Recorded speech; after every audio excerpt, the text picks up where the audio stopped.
أهلا بيكم في الحلقة ال16 من بودكاست دقيقة تنقذ حياة. اتكلمنا في الحلقة اللي فاتت عن الجروح، والنهاردة هنتكلم عن الحروق. الحروق من أكتر الإصابات اللي بتحصل في رمضان، بس المشكلة مش في الحرق نفسه، المشكلة في أول دقيقة بعده. وخليني أسألك سؤال بسيط، بتعمل إيه لو اتلسعت من الفرن أو وقع عليك زيت أو شاي مغلي وإنت بتحضر الفطار؟ في الأول لازم تعرف درجة الحرق، وهما 3 درجات.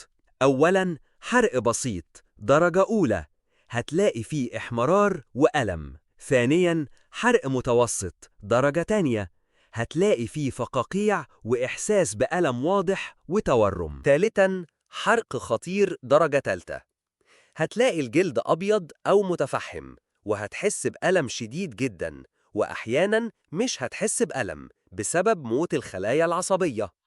طب تتصرف إزاي؟ أهم خطوة إنك تحط مكان الحرق تحت مياه جارية فترة لمدة من 10 أو 20 دقيقة، واوعى تحط قهوة أو معجون أسنان أو زيت أو تلج مباشر على مكان الحرق. وبعد التبريد غطي المكان بشاش معقم خفيف واوعى تفرقع الفقاقيع. طيب، امتى نروح المستشفى فوراً؟